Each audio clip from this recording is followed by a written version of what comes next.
শুভ সকাল বন্ধুরা, কেমন আছো তোমরা? আশা করছি সবাই অনেক ভালো আছো আর আমি অনেক ভালো আছি। আজকে হচ্ছে আমাদের বাড়িতে রান্না, মানে আজকে হচ্ছে সরস্বতী পুজো প্লাস আমাদের বাড়িতে রান্না। তো কখন কি হবে জানি না, এখন তো সকাল হয়ে গেছে, এখন এত সবজি কেনাও হয়ে গেছে। এরপর রান্না হবে, মানে এখন রান্না হবে না, এখন আর কি এমনি রান্না হবে। তারপরে আবার কালকের জন্য, মানে পান্তা ভাত তো কালকের জন্য আবার রান্না হবে একটু পর, কারণ আগে দুপুরে সবাই ভাত টাত খেয়ে তারপরে রান্না করবো। তো তো যাই হোক, এখন দেখতে পাচ্ছ নতুন পাঞ্জাবি পরে নিয়েছে। আর আমরা শুধু নতুন নতুন পরলেই হবে, আমাদের বেটুকেও তো নতুন নতুন পরাতে হবে। তো দেখো এই জামাটা নেওয়া হয়েছে। তো যাই হোক, ওর বাবা ওকে পরিয়ে দিচ্ছে। তো চলো আমি হচ্ছে যে এরপর রান্নার দিকটা দেখি, কাটাকুটিগুলো সব করে নিয়ে এটা হচ্ছে যে তারপর খেয়ে দিয়ে আমরা ঘুমিয়ে পড়েছিলাম। তারপর বিকেলে উঠে আমি সব কাটাকুটি করতে বসেছিলাম। তো আমি এখানে কাটাকুটি করছিলাম, বোন ইন্ডাকশানে ভেজে নিচ্ছিল আর মা হচ্ছে ভাত বসিয়ে দিয়েছিল। তো সবাই মিলে একসাথে করছিলাম। তো রাত্রির 9টা পর্যন্ত আমরা এইভাবে রান্নাই করেছি। তো কি কি মেনু হয়েছে সেগুলো তোমাদেরকে দেখাবো। এখন দেখো আমাদের ভিডিওগ্রাফার ভিডিও করছে, এমন ভিডিও করছে যে কি বলি। আমি শুধু বলেছিলাম যে একটু ব্লগটা করো গো, আমি এত কাজ করছি, তুমি একটু দেখাও। তো যাই হোক, তারপরে ও বললো যে ঠিক আছে আমি করে দিচ্ছি। তো দেখো আমি এখন শাক কাটছি, পালং শাক। তো চলো, কাটাকুটি হচ্ছে, এখানে রান্না বান্না হচ্ছে, এই দেখো এখানে ভাত হচ্ছে। তো সব কিছু হোক, দেখা যাক কতক্ষণে কি সারা করা যায়। তো আমি ভেবেছিলাম আজকে শাড়ি পরবো, ফটো ফটো তুলবো, কিন্তু কিচ্ছু হলো না আজকে।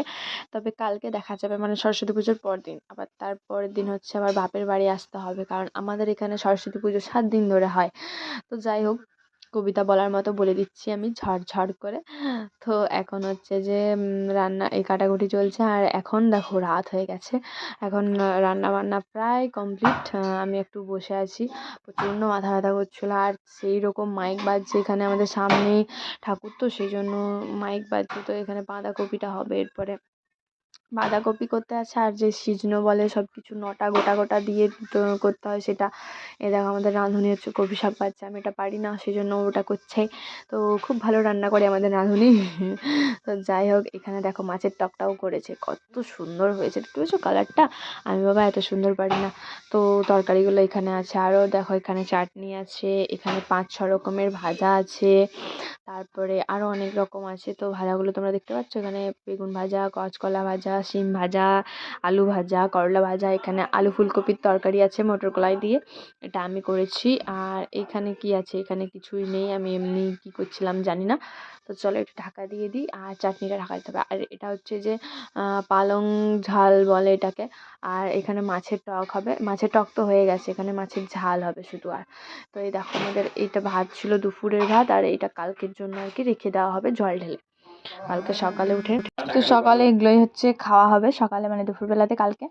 তো এখানে কপি ভাজা প্রায় রেডি হতে চলেছে, এখন সেদ্ধ হচ্ছে। তো আমাদের রাঁধুনি ক্লান্ত হয়ে গেছে মনে হচ্ছে।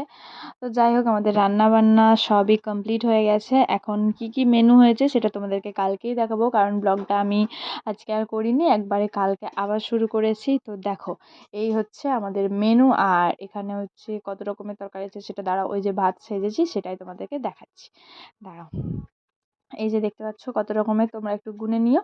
তো চলো এখানে খেতে দিয়ে দিয়েছি। আর তারপরে খাওয়া দাওয়ার পরে আমরা ভাবলাম যে একটু ফটোশ্যুট করব। তারপরে এমন বৃষ্টি নেমে গেল যে আর কি বলি। তো যাই হোক, বৃষ্টির পর আবার আমি চেঞ্জ করেছি, তারপর আবার বৃষ্টিটা কমে গিয়েছিল। তো যাই হোক, আমি আর শাড়ি পরতে পারিনি, তো জামা পরেই কিছু ছবি তুলেছিলাম, সেগুলো তোমাদের সাথে শেয়ার করছি। আর ভিডিওটা কেমন লাগছে অবশ্যই কমেন্টে জানিও, যদি ভালো লাগে অবশ্যই লাইক কমেন্ট শেয়ার করে দিও। তো চলো আজকের জন্য টাটা, আবার নতুন ব্লগ নিয়ে চলে আসবো খুব তাড়াতাড়ি।